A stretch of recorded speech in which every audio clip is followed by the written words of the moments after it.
This is Optimal Startup Daily, episode 151, What I've Learned from Owning a Company, Part 2, by Marc Bilodeau of marcbilodeau.com.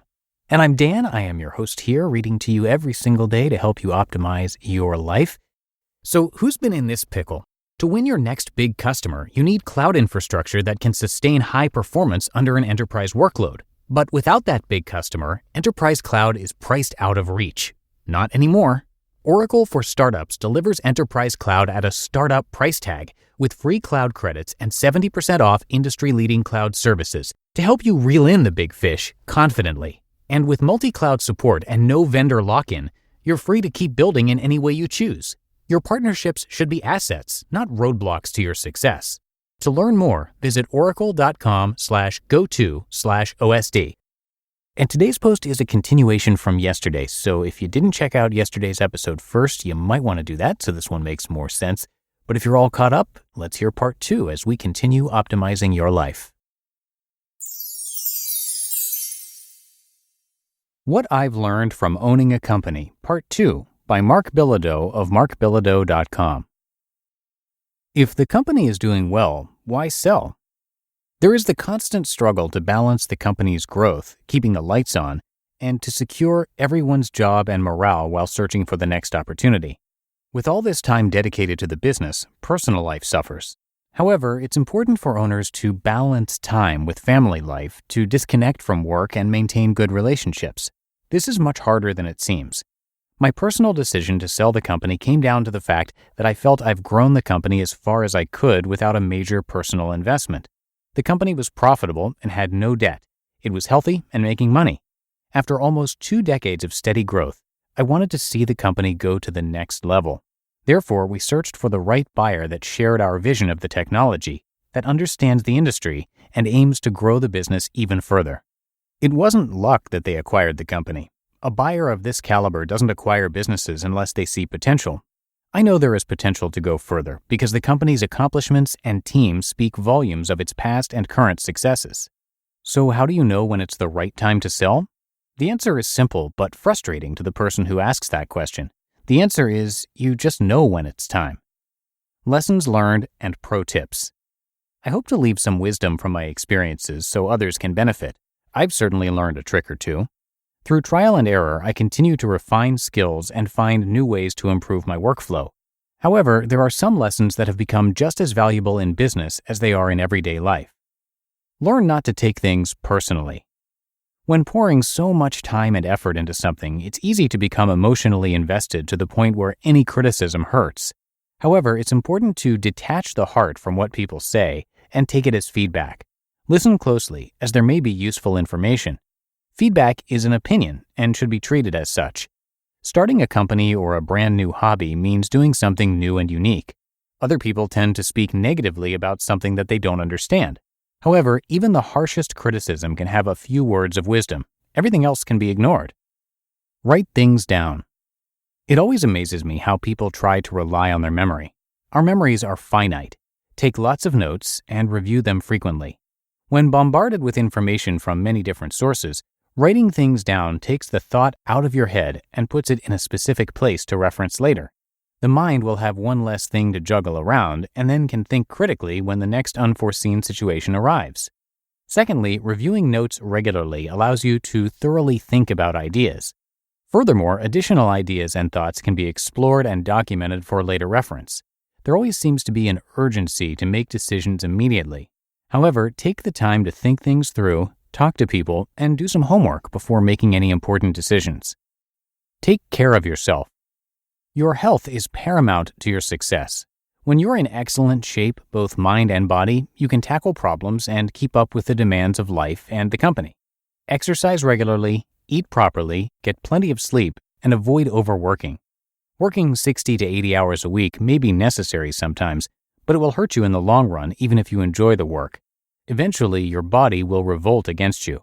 Unplanned rest always comes at the worst time. Secondly, don't forget that there is a world happening outside of the company. Take time away from the company to do other activities and remember to relax and appreciate the little things in life.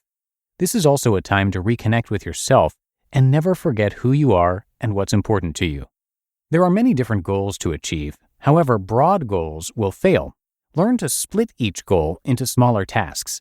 This provides stepping stones toward achieving the overall goal and allows parallel efforts through delegation between your time or other people.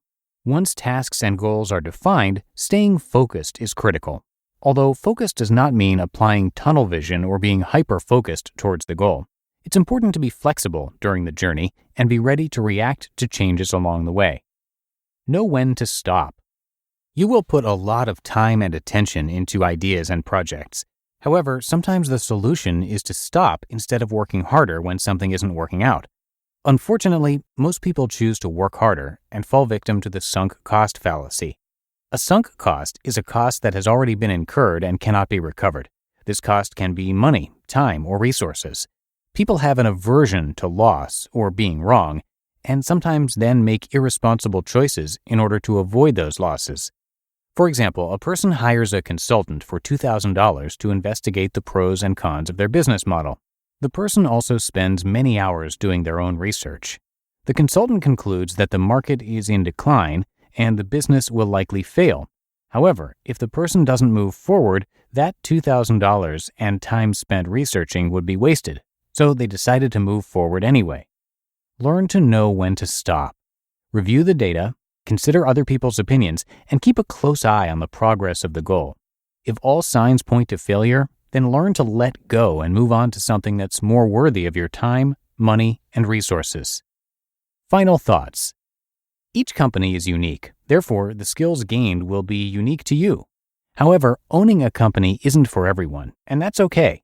It requires sacrifice above and beyond the call of typical ambition and hardworking ethics. There is no way to prepare for the adventure of owning a company. However, understanding the dynamics and potential personal toll will somewhat help you prepare mentally for the challenge. No matter what happens, remember to breathe and that the company doesn't control you. You control the company until you sell it. You just listened to part 2 of the post titled, What I've Learned from Owning a Company by Marc Bilodeau of marcbilodeau.com. And now, if you're a startup owner, this is for you. Running a business is just plain hard. Endless to-do lists, employees to take care of, and your ever-present bottom line. So first of all, kudos to you for staying on top of it all. But I want to tell you about Gusto. Gusto built an easier and more affordable way to manage payroll, benefits, and more. They help over 100,000 businesses with tasks like automated payroll tax filing, simple direct deposits, free health insurance administration, 401ks, onboarding tools. Well, you name it, and Gusto made it easy. 94% of customers say Gusto streamlines payroll and benefits. They do that for us here on the Optimal Living Daily team. We use Gusto for both payroll and benefits. They really care about the small business owners they work with. Their support team is attentive and helpful. And since money can be tight right now, you're going to get 3 months free once you run your first payroll. Just go to gusto.com/OSD and start setting up your business today. You'll see what I mean when I say easy. Again, that's 3 months of free payroll at gusto.com/OSD. gusto.com/OSD. And thank you again to Marc. As I mentioned yesterday, he's a longtime listener of our podcasts, and he's been featured over on Optimal Living Daily in episodes 1261 and 1749, where he was talking about writing things down and success. So check out Optimal Living Daily to hear more of his work, but also articles covering productivity and personal development, which are a nice complement to this show. You can find Optimal Living Daily and all of our other podcasts as well by searching for Optimal Living Daily wherever you're hearing this. And that's going to do it for the Sunday episode. Hope you enjoyed the post and your weekend, and I will see you right back here tomorrow where your optimal life awaits.